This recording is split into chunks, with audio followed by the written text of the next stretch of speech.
इसलिए YouTube thumbnail बनाने में बेहतर होने के लिए आज मैं अपने पसंदीदा मिस्टर थंबनेल में से एक को फिर से बनाने की कोशिश करने जा रहा हूँ। बी के थंबनेल ये फोटोशॉप का उपयोग करके स्क्रैच से बनाया गया है। तो इस थंबनेल को देखकर ऐसा लगता है कि यहाँ बहुत कुछ दृश्यात्मक रूप से चल रहा है। अग्रभूमि में जिमी को एक ईंट की दीवार के पीछे छिपा हुआ दिखाया गया है। वह चिंतित दिख रहा है। उसकी शर्ट फटी हुई है जो कहानी में एक तत्व जोड़ती है, जैसे कि वो इन लोगों से बचने और उनसे छिपने के लिए कुछ कठोर काम कर रहा है। फिर उसके ठीक बगल में खड़ा वो सैनिक उस ईंट की दीवार के कोने से झांक रहा है। उसके चेहरे पर एक दिलचस्प भाव है। फिर हमने बीच में टैंक को दिखाया है जो वास्तव में वीडियो के सैन्य पहलू को दर्शाता है और उसे सामने लाता है। और फिर पृष्ठभूमि में एक और दिलचस्प दृश्य है जिसे मैंने जिमी के थंबनेल में बहुत बार देखा है। वह है ब्लैक हॉक हेलीकॉप्टर जिस पर से कोई व्यक्ति उतर रहा है। और कुल मिलाकर सभी रंग बहुत अच्छे लगते हैं। आपके पास काला, नारंगी, हरा और फिर पृष्ठभूमि में नीले आकाश के साथ एक तटस्थ प्रकार का भूरा रंग है। और वास्तव में हमारे पास मूलतः 12,344 प्रमुख तत्व हैं। तो बहुत सी चीजों के लिए मुझे चित्र जुटाने होंगे, लेकिन ये बहुत मजेदार होने वाला है। और पहली चीज जो हमें करने की जरूरत है वह है काली शर्ट पहने हुए चिंतित दिखने वाली अपनी एक तस्वीर लेना, जिसे मैं फोटोशॉप में फाड़ सकता हूँ। तो आइए हम ऐसा करें। तो मूलतः इस फोटो में मैं जिमी के पोज से मेल खाने की कोशिश कर रही थी। ये सुनिश्चित करना चाहती थी कि मैं कैमरे में देख रही हूँ, चिंतित दिख रही हूँ, और यह भी सुनिश्चित करना चाहती थी कि तस्वीर में पर्याप्त रोशनी हो।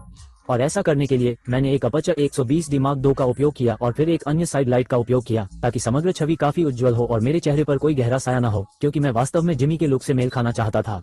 लेकिन अब मेरे पास मेरी फोटो है, तो चलिए कंप्यूटर पर चलते हैं, है ना? इसलिए मैंने भी जाकर अपनी जरूरत की सभी संपत्तियां ढूंढ ली हैं। तो मुझे गूगल पर यह टैंक की छवि मिली। एक गंदे प्रकार का बनावट वाला ग्रंज मिला जिसे मैं अपने चेहरे पर लगा सकता हूँ। मुझे यह ईंट की दीवार मिली है जिसका हम उपयोग कर सकते हैं। यह एक समान रंग और खुरदरी बनावट वाला, मिट्टी जैसी जमीन जैसी बनावट वाला है जिसका उपयोग हम पृष्ठभूमि के लिए करेंगे। महत्वपूर्ण बात यह है कि जो सेना का जवान मेरा पीछा कर रहा है, मैं ऐसा कोई नहीं ढूंढ पाया जो बिल्कुल श्रीमान के जैसा हो।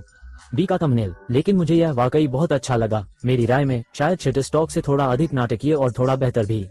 और फिर अंत में कुछ प्रकार की आकाशीय बनावट जिसे मैं बादलों को थोड़ा और अधिक रोचक बनाने के लिए डाल सकता हूँ। मैंने सबसे पहले एसेट्स को फोटोशॉप में खींचकर शुरुआत की, फिर उन्हें काटने का समय आ गया। तो सबसे पहले हम ऑब्जेक्ट चयन टूल लेंगे, विषय का चयन करें पर क्लिक करेंगे और एआई हमारे लिए सारा काम कर देगा। हम बस यहाँ आएंगे और जो कुछ छूट गया है उसे ठीक कर देंगे।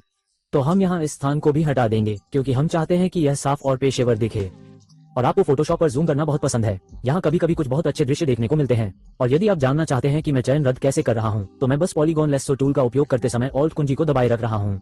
और मूलतः मैं यहाँ आता हूँ, चयन पूरा करता हूँ और यह समग्र चयन से इसे दूर ले जाता है। यदि आप चयन में कुछ जोड़ना चाहते हैं तो शिफ्ट कुंजी दबाए रखें और यदि कुछ छूट गया हो तो वह चयन में जुड़ जाएगा। ठीक है, अब हमारे पास चयन है। हम बस नीचे आएंगे और मास्क लगाएंगे और बूम, वो वहाँ तैयार खड़ा होगा जहाँ हमें उसकी जरूरत होगी। फिर मैंने यही प्रक्रिया अपने बाकी बालों के साथ भी दोहराई और उस दिन मेरे बाल कितने सुंदर हो गए थे। इसके बाद मैं श्रीमान से मेल खाना चाहता था। बी के लेआउट के बारे में सोच रहा था, इसलिए मैंने सब कुछ इधर उधर किया जब तक कि यह बिल्कुल सही नहीं हो गया। लेकिन मैं हेलीकॉप्टर भूल गया था, इसलिए मैंने जाकर उसे ढूंढा और विपरीत करने के बजाय उसे जोड़ दिया। और इसके विपरीत करने के बजाय, वाह, और ऑब्जेक्ट सिलेक्शन टूल का उपयोग करने के बजाय, जो कि इसे काटने के लिए बहुत कठिन होगा। आप जानते हैं, आपके पास हेलीकॉप्टर ब्लेड है जो मोशन ब्लर के साथ धुंधले हैं। आपको ये बहुत ही महीन रेखाएं मिल गई हैं जिसमें लोग इसे पीछे धकेल रहे हैं। हम ब्लेंडिंग मोड में जाकर इसे गहरे रंग में बदल देंगे और हम अपारदर्शिता को घटाकर 71% करने जा रहे हैं। और हम बाद में कुछ स्तरों के साथ खेल सकते हैं, लेकिन आप यहाँ देख सकते हैं कि यह अब एक तरह से मिश्रित हो गया है। इसे थोड़ा छोटा करने की जरूरत है। इस समय थंबनेल सुंदर दिख रहा है। इसे ठीक करने के लिए मैंने ईंटों के रंग को समायोजित करना शुरू किया, इसलिए इसे और अधिक नारंगी रंग का होना चाहिए। इसलिए हम एक रंग संतृप्ति समायोजन परत का उपयोग करने जा रहे हैं। इसे विशेष रूप से ईंट की दीवार पर क्लिक करने के लिए ऑल्ट क्लिक करें। इसलिए मैं नहीं चाहता कि इसका असर पूरी छवि पर पड़े, सिर्फ उस ईंट की दीवार पर पड़े। तो मैं रंगीन करने के लिए नीचे आ रहा हूँ, इसे नारंगी रंग की ओर खींच रहा हूँ और फिर संतृप्ति को थोड़ा बढ़ा रहा हूँ क्योंकि श्रीमान, इस छवि के लिए 20 संतृप्ति काफी अधिक है। इसे थोड़ा सा नीचे लाएं। अपारदर्शिता को बहुत अधिक कम न करें, बस थोड़ा सा करें ताकि यह मिश्रित हो जाए। लेकिन इससे सीमेंट का रंग भी बदल गया, जिससे यह ईंट की दीवार जैसी नहीं रही और हास्यास्पद लगने लगी। इसलिए मुझे इसे मास्क पर पुनः रंगना पड़ा। फिर मैंने ब्रश टूल का उपयोग करते हुए ईंट की दीवार को थोड़ा और दांतेदार बना दिया, मानो किसी युद्ध ने उसके कुछ हिस्सों को नष्ट कर दिया हो।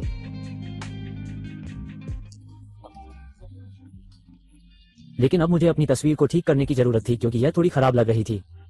मुझे लगता है कि पहली चीज जो हमें करने की जरूरत है वह है प्रकाश को कम करने के लिए कुछ वक्त जोड़ना, क्योंकि मैंने इसे थोड़ा अधिक उज्जवल बना दिया है और मुझे इसे थोड़ा अच्छा दिखाने के लिए इसे समायोजित करने की आवश्यकता है। तो मैं एक वक्र समायोजन परत जोड़ने जा रहा हूँ। निश्चित रूप से इसे ऑल्ट क्लिक करें। तो यह विशेष रूप से मुझ पर और मेरी छवि पर लागू होता है। और मैं बस छाया को नीचे खींचने जा रहा हूँ, बहुत ज्यादा नहीं, बस थोड़ा सा, शायद। ये बहुत अच्छा लग रहा है। लेकिन अगर हम श्रीमान को देखें तो बीस्ट के थंबनेल के फोटो में उसके चेहरे का बायां हिस्सा छाया में है, जबकि मेरा चेहरा चमकीला है क्योंकि मैंने अपनी लाइट्स को ठीक से सेट किया है। यह मेरी ओर से एक गलती थी। तो फिर मैं यहाँ क्या कर सकता हूँ? खैर, मैं वास्तव में एक ब्रश का उपयोग करके कुछ छायाएं चित्रित करने जा रहा हूँ। तो मैं बस एक ब्रश का चयन करने जा रहा हूँ, कठोरता को 0 कर दूंगा, आकार को थोड़ा बड़ा कर दूंगा, सुनिश्चित करूंगा कि यह एक नम गोल ब्रश है, छाया रंग पर और चयन करूंगा, इसे थोड़ा और नीचे लाऊंगा और मैं ब्लेंड मोड को गुना करने के लिए सेट करने जा रहा हूँ। मैं इसे परत पर क्लिप करने जा रहा हूँ। अब क्लिपिंग के साथ आप ऊपर जितनी चाहें उतनी परतें बना सकते हैं। आपको बस ये सुनिश्चित करना है कि आप ऑल्ट क्लिक करें और ऊपर की सभी परतें ऑल्ट क्लिक हो जाएं। और हम इसे सिर्फ एक आधार परत पर ही लागू करेंगे। तो मैं बस पेंटिंग में आने वाला हूँ। ये बहुत ज्यादा है, शायद 20%, और हम बस थोड़ा सा ही पेंट करने जा रहे हैं। फिर श्रीमान से मिलान करने के लिए बीस्ट, मैंने अपनी शर्ट का रंग थोड़ा गहरा कर लिया है। वास्तव में खुद को छवि में एकीकृत करने और इसे यथार्थवादी बनाने के लिए मुझे अब एक छाया जोड़नी पड़ी। ये करना बहुत आसान था, बस दीवार से एक गहरा रंग चुनना था और उसे 20% अपारदर्शिता पर सेट किए गए एक नरम ब्रश से रंगना था। मैंने ये सुनिश्चित किया कि मैं दीवार के जितना करीब रहूं यह उतना ही गहरा हो ताकि यह अधिक वास्तविक लगे। अंत में मैंने परत के ब्लेंड मोड को बदलकर मल्टीप्लाई कर दिया, जिससे ये थोड़ा अधिक गहरा दिखाई देने लगा और नारंगी रंग कम दिखाई देने लगा। इसके बाद मैंने अपने चेहरे पर छाया को ठीक किया और फिर अपने बाल कटवाए। फिर कहानी का तत्व जोड़ने के लिए मुझे अपने चेहरे पर कुछ गंदगी लगाने की जरूरत पड़ी। मैंने ये काम गूगल पर मिली एक साधारण बनावट वाली छवि के साथ किया, उसे गुना करने के लिए सेट किया और फिर उसे अपने चेहरे पर फिट करने के लिए मास्क किया। इसे इस तरह बनाइए, आप जानते हैं, आप चाहते हैं कि यह सूक्ष्म हो, आप नहीं चाहते कि यह अधिक प्रभावशाली हो। अब अपनी छवि को उभारने के लिए और श्रीमान से मेल खाने के लिए बीस्ट, मैंने एक रिम लाइट भी जोड़ा और मुझे बस इसे सफेद रंग पर सेट किए गए एक नरम ब्रश के साथ पेंट करना था और मुझे हमेशा माउस के बजाय अपने वाकॉम टैबलेट का उपयोग करके ऐसा करना आसान लगता है। अब इसे और अधिक वास्तविक बनाने के लिए मैंने इसे लीगेसी पैक के नीचे एक ब्रिस्ली ब्रश का उपयोग करके धुंधला कर दिया और इससे जो अंतर आया वो प्रयास के लायक था। ठीक है, अभी तो ये बहुत अच्छा लग रहा है, लेकिन अब मुझे ऐसा करने से नफरत है। मैं कुछ ऐसा करने जा रहा हूँ जो थोड़ा अजीब होगा। श्री बीस्ट अपने चेहरे की विशेषताओं को निखारने का प्रयास करता है, इसलिए आप देखेंगे कि अक्सर उसकी आंखें बहुत चमकदार होती हैं और उसके दांत भी। और आप यहाँ देख सकते हैं कि मेरे दांत बहुत चमकीले हैं। मेरा मतलब है, बहुत अधिक चाय और कॉफी पीने के कारण प्रकाश उन पर ठीक से नहीं पड़ रहा है। इसलिए मैं अपने दांतों को कृत्रिम रूप से चमकाने जा रहा हूँ और उन्हें रंगने जा रहा हूँ, जो कि नजदीक से देखने पर बहुत अजीब लगेगा, लेकिन मुझे लगता है कि दूर से देखने पर यह काफी अच्छा लगेगा। तो मूल रूप से मैं यहाँ बस एक नई परत बनाने जा रहा हूँ। एक ब्रश ले लूंगा, इस बार कठोरता को 83% के आसपास करूंगा, ब्रश का आकार बहुत छोटा करूंगा जो मेरे मुंह तक आएगा, जिसे आप सभी लोग वास्तव में देखना चाहेंगे। ये वास्तव में एक प्रकार का टकराव है। इसके बाद मुझे थेरेपी की जरूरत पड़ेगी और मैं सचमुच अपने दांतों पर पेंट लगाने जा रहा हूँ। हालांकि यह हास्यास्पद है, लेकिन यह भावना को बेहतर ढंग से व्यक्त करता है, जैसे कि मेरे दांत भींचे हुए हैं और मैं इस बात से बहुत चिंतित हूँ कि यह सेना का जवान मेरा पीछा कर रहा है।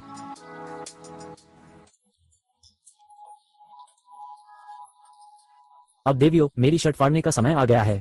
मैंने ये काम एक कठोर ब्रश से बस रंग कर किया। अब मुझे अपनी त्वचा के रंग के साथ सही रंग लेना है। ब्रश टूल का चयन करने के बाद आपको बस ऑल्ट कुंजी दबाकर रखना है और छवि में उस रंग पर क्लिक करना है जिस रंग पर आप ब्रश चाहते हैं। ये तरकीब भविष्य में आपका बहुत सारा समय बचाएगी। इससे छवि में और अधिक नाटकीयता आ गई, लेकिन इसे और बेहतर ढंग से मिश्रित करने की आवश्यकता थी। काफी बेहतर।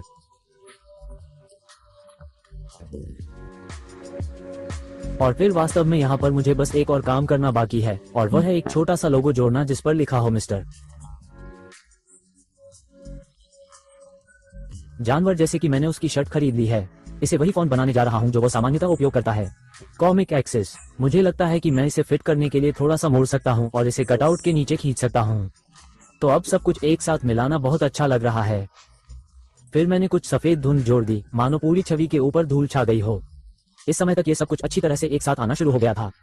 तो अब श्रीमान से मिलान करने के लिए बी के थंबनेल में मुझे सेना के आदमी को थोड़ा और अधिक जीवंत, थोड़ा और अधिक हरा बनाने की आवश्यकता है। इसलिए मैं एक रंग और संतृप्ति परत का उपयोग करने जा रहा हूँ। इस पर ऑल्ट क्लिक करें, रंगीन करें पर क्लिक करें, इसे वहां तक खींचे जहां यह हरा रंग है, संतृप्ति लाएं। मैं नहीं चाहता कि यह बहुत अधिक प्रभावशाली हो जाए और इसे थोड़ा कम कर दे। और मैं सचमुच उन हिस्सों को पेंट करने या हटाने जा रहा हूं जिन्हें मैं नहीं चाहता हूं। तो जाहिर है, आप जानते हैं, मैं नहीं चाहता कि उसका चेहरा हरा हो। ये तो हास्यास्पद लगता है। अब मैं यहाँ आऊंगा और सभी भूरे धब्बों को बड़ी सावधानी से रंग दूंगा, क्योंकि वे वास्तव में छलावरण को घर पर बेचते हैं और मुझे अब उस कंट्रास्ट की आवश्यकता है ताकि छलावरण का रंग थोड़ा बेहतर हो और थोड़ा अधिक कंट्रास्ट हो।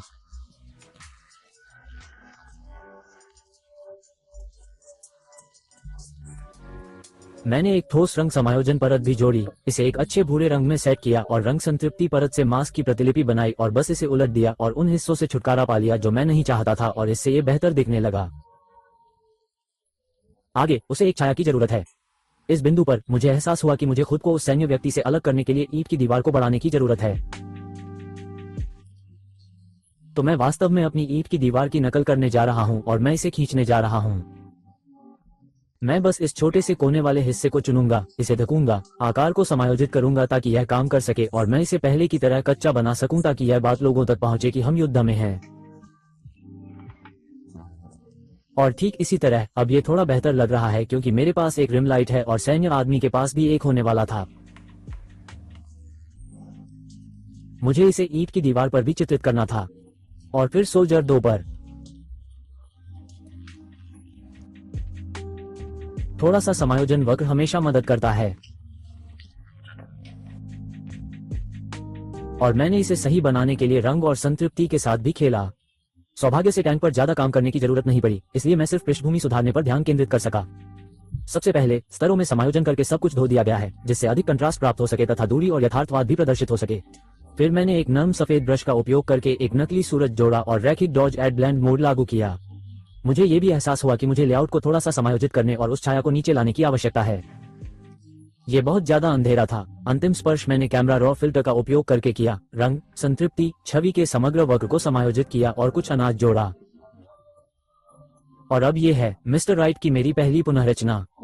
जानवर थंबनेल। इस प्रक्रिया के दौरान मैंने बहुत कुछ सीखा, लेकिन मैं आपकी राय सुनना चाहता हूँ।